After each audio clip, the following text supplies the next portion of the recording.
Norgaard interview, I feared worst for Brentford before turnaround. The form Brentford have maintained into the latter part of their first Premier League campaign is surprising, then it is worth remembering that this is a club that does not do relaxing finales. In the past 2 years alone, this group of players under manager Thomas Frank have, in the closing weeks of campaigns, dealt with an emotional farewell to Griffin Park, a dramatic, botched automatic promotion bid and both heartache and ecstasy at Wembley.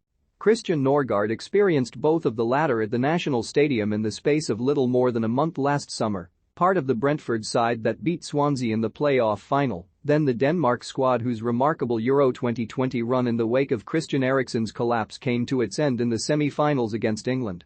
As he sits down with Standard Sport to look back on a landmark campaign for the Premier League newcomers, the 28-year-old is unsure whether he truly felt refreshed and ready to go again when Arsenal came to visit on the opening day of the season only 5 weeks later. It's a good question, he says. The summer was very exhausting, and mentally it was hard. Even though it was the Premier League, to get back to that focus you need. It was very emotional, with everything we went through at the Euros. Sponsored Norgaard scoring against Arsenal on the opening day of the season a fizzing Brentford Community Stadium, and a 2-0 victory that day, Norgaard himself scoring the second goal, did wonders for the belief of a team with almost no Premier League experience, but one that has looked at home in the division pretty much ever since, for all there has still been an element of top-flight tourism for fans and players alike. Norgaard says Old Trafford has been his favourite away ground and names Brighton's Yves Bissouma as the player who has surprised him most. He is world-class. It says plenty about Harry Kane's style of play that the Dane, a defensive midfielder, nominates the Tottenham striker as his toughest direct opponent.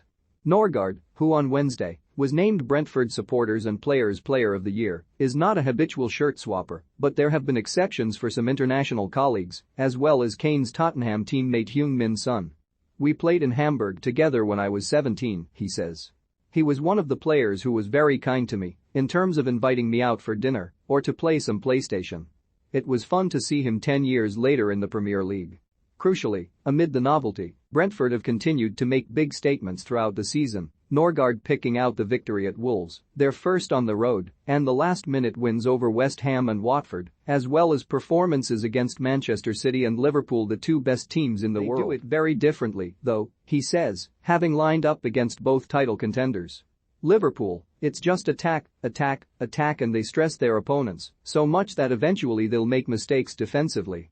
Brentford held Liverpool to a 3-3 draw at the Brentford Community Stadium in September. City are a bit more about keeping the ball, a lot of possession, making the opponent more tired to then attack.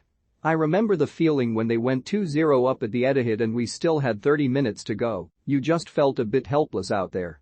For all they impressed both Jurgen Klopp and Pep Guardiola, Brentford ultimately took just 1 point from their 4 matches against the top 2, but had more joy against third-place Chelsea. They were somehow beaten 1-0 at home by the Blues, despite a superb performance. The last 30 minutes stand out so clearly for me, the atmosphere was insane, and then won 4-1 at Stamford Bridge, one of the best results in the club's history.